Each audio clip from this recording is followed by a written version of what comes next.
français s'il vous plaît, émission d'actualité roumaine et francophone.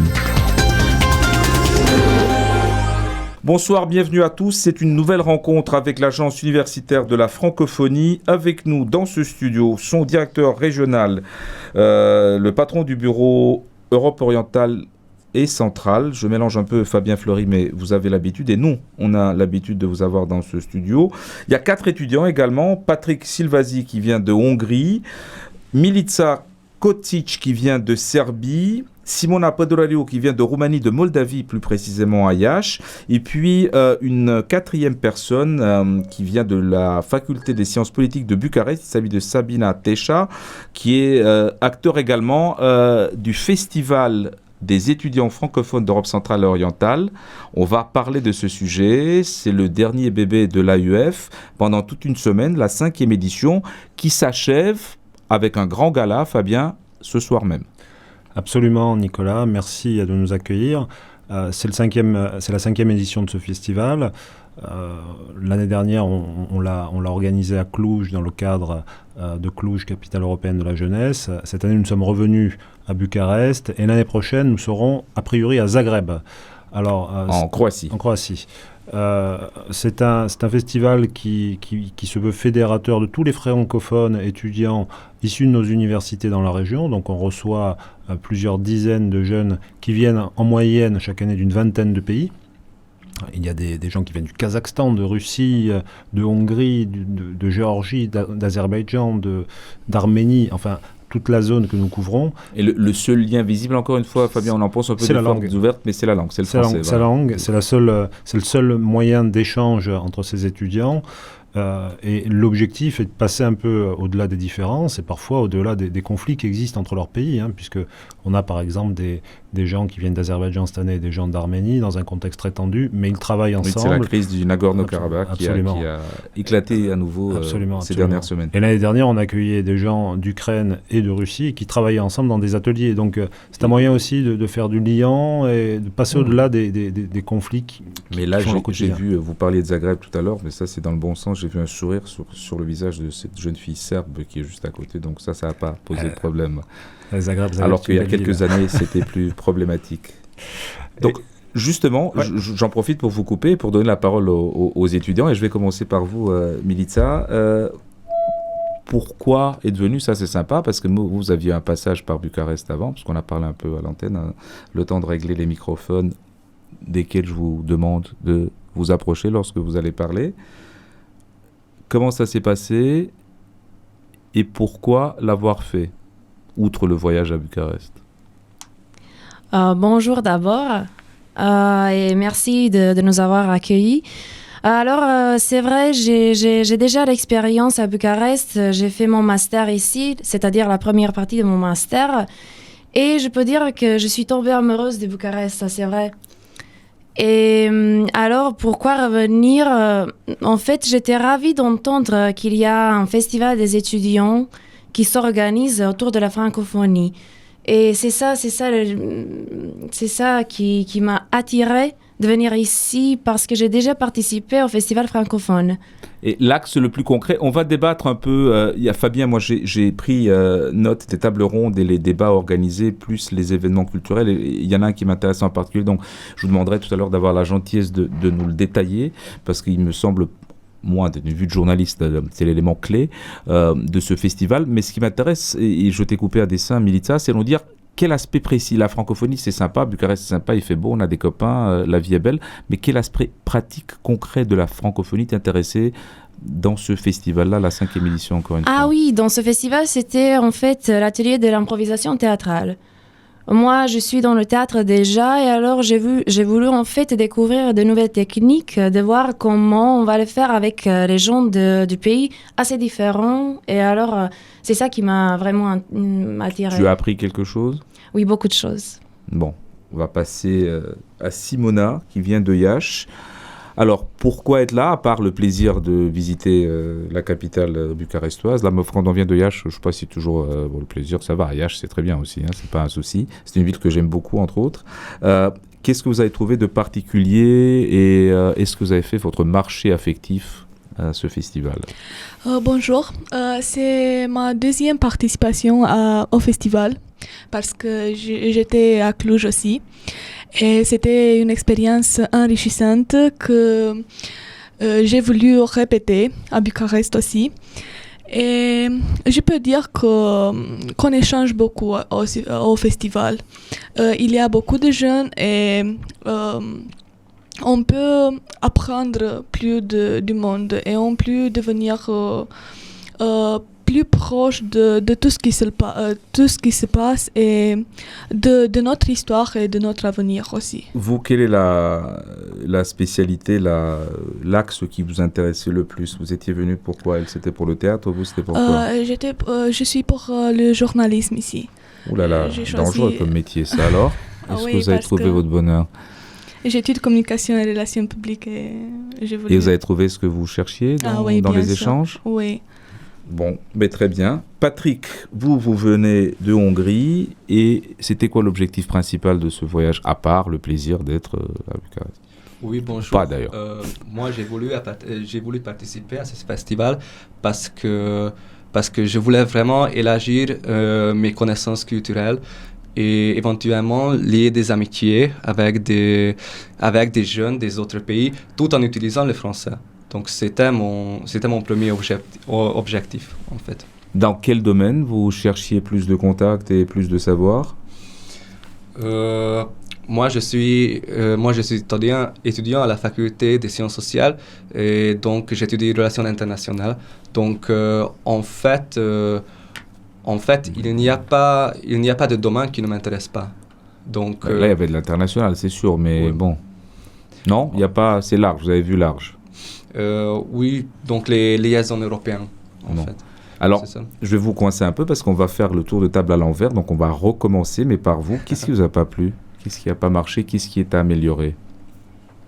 Moi, je trouve que l'organisation était très bonne, mais moi, je trouve personnellement que le programme peut-être a été un peu surchargé, en fait. Vous disiez l'inverse tout à l'heure, là. Vous avez vu large, vous voyez plein de gens, vous voulez de l'international, vous l'avez eu, là. Oui, mais dans les cadres précis. On ne sait que choisir, c'est ça? Oui, mais dans les cadres précis, en fait. Dans les cadres précis. Donc oui, c'est tout à fait vrai que moi, j'ai lié beaucoup d'amitiés, j'ai rencontré beaucoup de personnes, mais dans le cadre des ateliers, dans le cadre du travail, en fait. Donc pas dans le cadre du programme libre, c'est ça. D'accord. Simona? Tout c'était parfait pour moi, je n'ai pas de problème. Ah, vous reviendrez l'année prochaine, vous, alors? Bien sûr. Milica? Non, sans bouger le micro, s'il te plaît, mais tu peux t'approcher tout doucement, voilà, hop. On est aussi sur Internet, donc on nous voit, là, on ne cache rien. Moi, je suis d'accord avec Patrick. C'est ça, en fait, j'ai déjà visité Bucarest. Pour moi, c'est pas quelque chose de nouveau. Mais pour les gens qui sont ici, alors j'ai voulu avoir une visite de ville. C'est ça seulement que... Oui, mais qu'est-ce qui t'a pas plu? Qu'est-ce qui était amélioré? Mais c'est ça, c'est le programme qui est surchargé. Ah, ça aussi? Oui, dans cette partie. Il manque une visite de ville, par exemple. C'est ça seulement. C'est surchargé. En plus, vous voulez prendre un autocar et vous balader pendant 2 heures dans toute la ville, là. On n'est pas très cohérent, là. Bon, par autocar, mais on peut... Il y a du boulot, là, quand même. Ça, vous avez la vieille ville, le soir, les bars. Vous pouvez... Non? C'est surchargé, mais il vous faut un tour de la ville. Ok, je note. C'est pour l'année prochaine et je suis sûr que Fabien qui sourit a bien noté tout ça. Je me tourne maintenant vers Sabine Atecha qui est là en tant que... Et ça m'a surpris et c'est pour ça que je vous ai gardé pour la fin de l'intervention jeune, si je puis dire. Vous êtes volontaire. Oui. Alors, vous étiez volontaire. Pourquoi l'avoir fait? Et après, on parlera de votre expérience française parce que vous sortez... fraîchement émoulu de l'université de Toulouse, Jean Jaurès. Donc pourquoi venir s'occuper des autres jeunes francophones d'Europe centrale et orientale et c'est quoi un volontaire là-dessus là? C'est pour préparer les prochains City Tours? Bonjour, oui c'est vrai, je suis un ancien volontaire. Je suis volontaire depuis le premier festival en 2012. À Bucarest. J'ai raté seulement le festival de Cluj. Et pour moi, c'est une vraie expérience. Mais en quoi consiste le boulot d'un volontaire? Vous faites quoi? Vous organisez les tables libres, vous leur dites non, il n'y a pas de tour de la ville. Là, je vais vous retenir avec celle-là, là, vous allez l'entendre, là, le tour de la ville. Oui. Nous accueillons les étudiants à l'aéroport, à la gare, et puis chaque jour à l'hôtel, on départ avec les étudiants. Vous êtes le liant avec l'organisation. Est-ce que je peux vous demander une question un peu personnelle qui m'amènera après à la table ronde que j'ai sélectionnée tout à l'heure, sur laquelle je demanderai les explications de Fabien Fleury. Vous sortez de l'Université de Toulouse, je disais, c'était en janvier, je regarde votre CV, en janvier 2016. Est-ce que vous travaillez ou est-ce que vous, à travers cette manifestation, vous cherchez des contacts et un éventuel travail avec comme base de départ le français? Je ne travaille pas, je suis étudiante master, donc j'ai eu une bourse Erasmus à Toulouse. Oui. Et non, je crois que pour moi, le festival, c'est un échange et, je ne sais pas, une sorte de voir les autres étudiants d'autres pays, chaque année, les mêmes pays, mais d'autres esprits, d'autres étudiants. Oui, j'ai compris, c'est très bien, c'est le côté jeune et enthousiaste que j'aime bien. Moi, Oui. J'étais nettement plus prosaïque, je vous avouerai. Fabien Fleury, c'est pour ça que ça m'amène tout droit à la table ronde que j'ai sélectionnée. Je pensais que c'était un moyen d'accéder au monde agréable, certes, mais lorsqu'on est jeune et qu'on étudie, on pense tout de suite au monde du travail. La table ronde, l'une des nombreuses, parce qu'il y en a eu plein, là je ne vais pas reprendre la liste, mais celle qui m'a intéressé beaucoup, c'est la francophonie utile. Qu'est-ce donc la francophonie utile ? Alors, depuis mon arrivée à Bucarest comme directeur du bureau régional de l'AUF, j'ai vraiment insisté sur la nécessité que l'AUF se rapproche des entreprises et fasse en sorte que cette agence soit connue du monde entrepreneurial, du monde professionnel. On a, depuis plusieurs mois, lancé des initiatives dans ce cadre-là et on a organisé dans le cadre du festival une table ronde qui était plus qu'une table ronde. Très, très spontanément, des chefs d'entreprise, des responsables de DRH sont venus, des gens de KPMG, de Michelin, d'Orange, vous Thales, citez des partenaires de l'événement. Là, voilà. Et qui sont venus... Exactement, qui sont venus parler de leur expérience en termes de ressources humaines, de recrutement, se livrer spontanément, raconter un peu aussi leur vécu quand ils étaient jeunes et communiquer directement avec...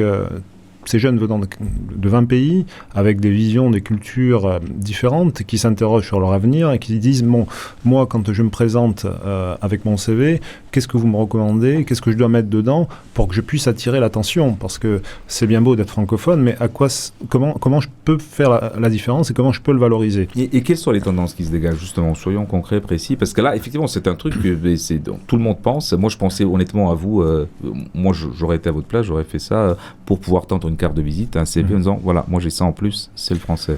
Alors, la langue française, elle est utile parce que nous, on le côtoie au quotidien, ce phénomène, parce qu'aujourd'hui, il y a une raréfaction de la ressource.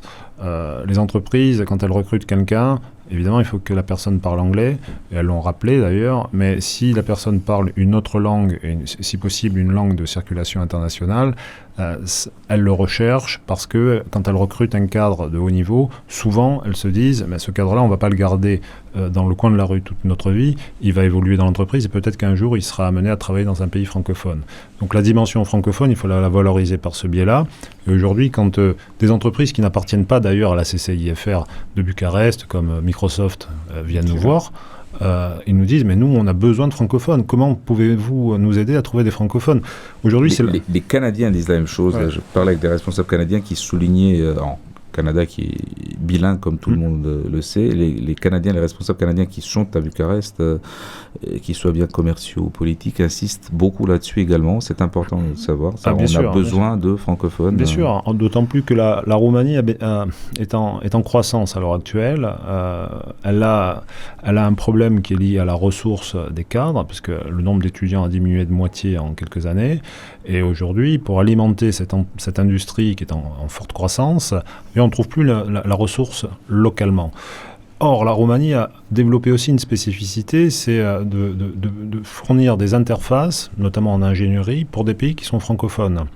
Et tous ces groupes qui sont implantés en Roumanie aujourd'hui touchent les limites du système. Ils ont besoin de recruter des francophones. Comme ils ne les trouvent plus en Roumanie, ils nous demandent, à nous, à UF, d'aller les trouver ailleurs dans la région. Donc, on est sollicité hier. C'est un constat très dur que vous faites là. Ah, bien sûr.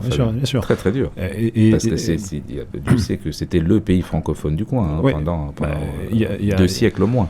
La francophonie s'est affaiblie en Roumanie, mais en plus, il y a une question démographique qui croît ça. Voilà. Ce qui fait que ces deux phénomènes se superposant et en même temps observant une croissance de l'activité économique des entreprises qui s'installent ici parce que c'est le pays d'influence maintenant dans la sous-région, fait qu'il y a une pénurie et qu'aujourd'hui, dans certains domaines comme l'informatique, notamment les IT, aujourd'hui, il y a une explosion de la demande pour des francophones. Si j'avais 50 personnes aujourd'hui, demain, ces personnes-là travailleraient. On a touché les limites du système. Idem dans des domaines comme l'audit. Aujourd'hui, il y a des entreprises, pour ne pas la citer KPMG, qui si on lui fournissait des gens à niveau Bac plus 5, master francophone en audit, recruteraient à tour de bras. On ne trouve plus. Soyons encore plus concrets, recruterait à tour de bras avec des salaires convenables, attrayants. Absolument, oui.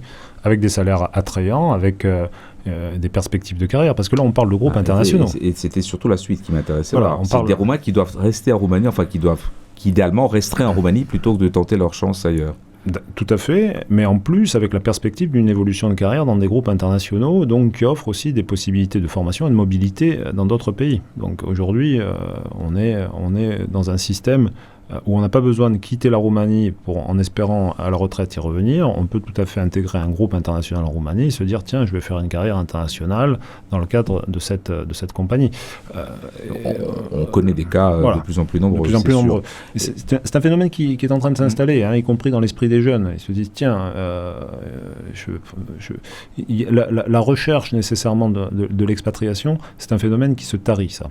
Les gens aujourd'hui commencent à se dire mais tiens, mon pays, chez les jeunes qui ont 20 ans, mon pays commence à changer et le regard change. Je le sens chez les Roumains. Et c'est la même chose parce qu'on parle de la Roumanie parce que nous sommes à Bucarest, mais vous dirigez toute la zone. Est-ce que c'est la même chose dans les pays autour? Est-ce qu'on va demander à Patrick, peut-être c'est la même chose en Hongrie? Est-ce que les jeunes ne s'expatrient plus nécessairement parce qu'ils peuvent trouver dans le coin, dans leur pays ou dans les environs le boulot qui leur permette de faire une carrière satisfaisante? Oui, en Hongrie, moi je trouve que c'est plutôt un problème de salaire.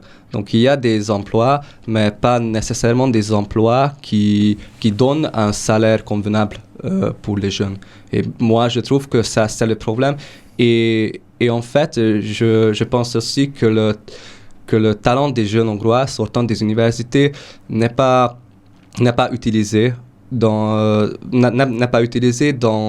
l'industrie, par exemple, hongroise ou dans des... Puisqu'on parlait de KPMG où Fabien Fleury nous dit que les salaires sont tout à fait convenables pour les jeunes qui arrivent, est-ce que vous, par exemple, pourquoi pas? Parce que je pense que vous auriez de quoi faire dans une multinationale. Vous verrez travailler dans une boîte multinationale à Bucarest. Ah oui, jeune Hongrois. Oui, comme jeune Hongrois. Pour illustrer concrètement ce que vient de dire Fabien Fleury. Ah oui, comme jeune Hongrois, je peux aller en Roumanie et travailler pour KPMG, mais dans ce cas-là, je me suis déjà expatrié de la Hongrie. Donc c'est un problème ça ou pas? Pour les jeunes qui veulent rester en Hongrie, oui.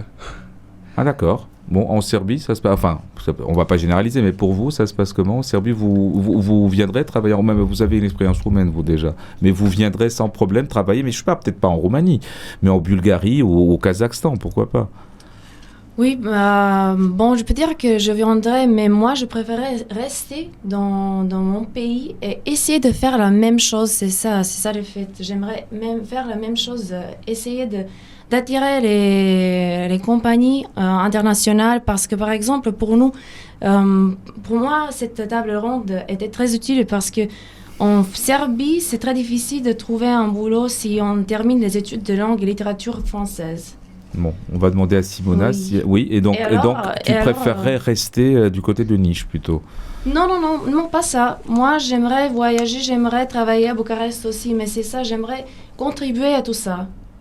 Ah, donc plutôt Aider aux mobile, parce que gens j'ai compris aussi. que Patrick n'avait pas très envie de... C'est un mini-sondage, Non, hein, moi, mais c'est je pour les suis gens... mobile, vraiment, D'accord, donc mais- Patrick, tu n'avais pas très envie de partir en fait de Hongrie, à la limite. Non, pas moi personnellement, mais quand même, il peut y avoir des jeunes Hongrois qui veulent rester en Hongrie. Oui, c'est ça. mais- Pas moi personnellement. Simona, tu serais prête à quitter Iași pour aller travailler ailleurs? Non, pas du tout. Je veux travailler en Roumanie parce que je crois que chaque pays a besoin de ces jeunes pour évoluer.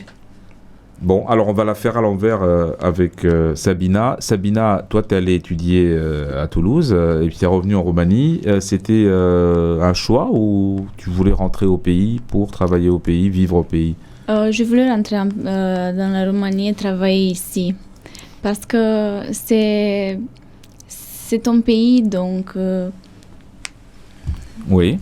Bah, Fabien, je ne sais pas comment il faut interpréter ça. C'est à vous de nous dire ça d'une manière très diplomatique. Moi, j'ai l'impression que ce n'est pas la mobilité folle et les travailleurs de tous les pays, jeunes de tous les pays, Non. donnez-vous la main et circulez. Mais ça rejoint le problème qui est évoqué tout à l'heure avec la Roumanie, c'est-à-dire que c'est un pays qui offre aujourd'hui pas mal d'offres d'emploi, notamment dans le domaine de l'ingénierie. Hein. Si on prend Timișoara, aujourd'hui, il y a 3-4% de chômeurs chez les ingénieurs, c'est-à-dire qu'il n'y a pas de chômeurs.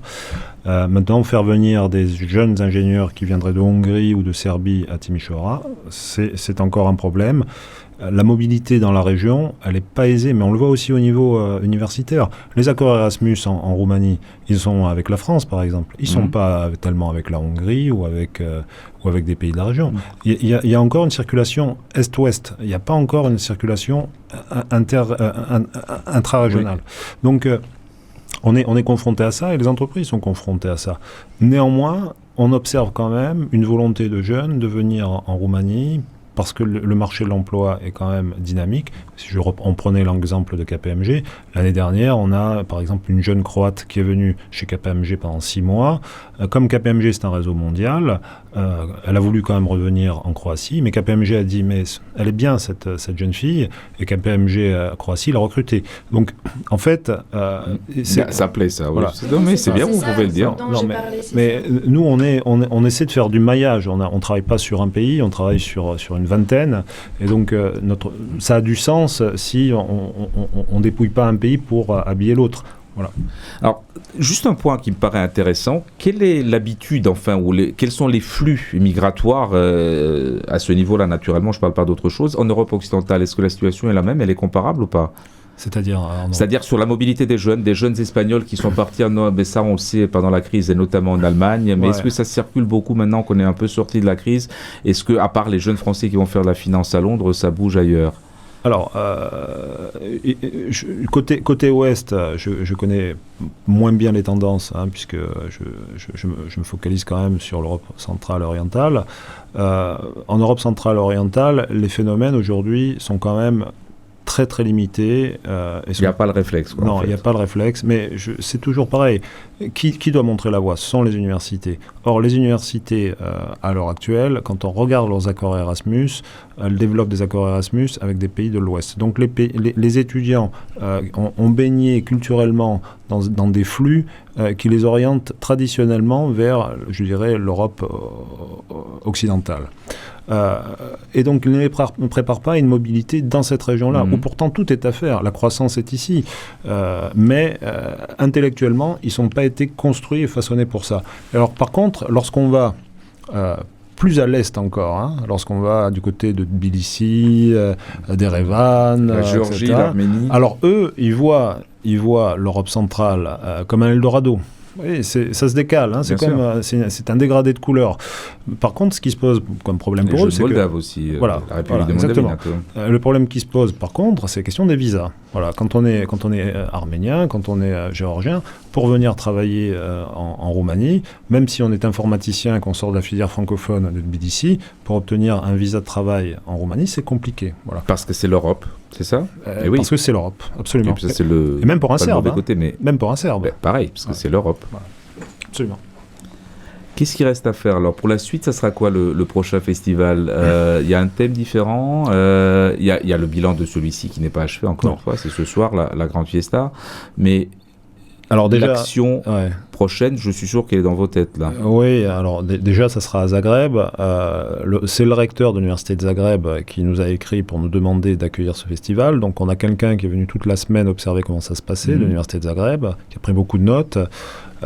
Zagreb, c'est une ville très belle, très agréable, et qui nous permettra de marquer des points aussi dans une zone où la francophonie est quand même assez discrète, mais touche quand même, je dirais, une couche supérieure au niveau des intellectuels.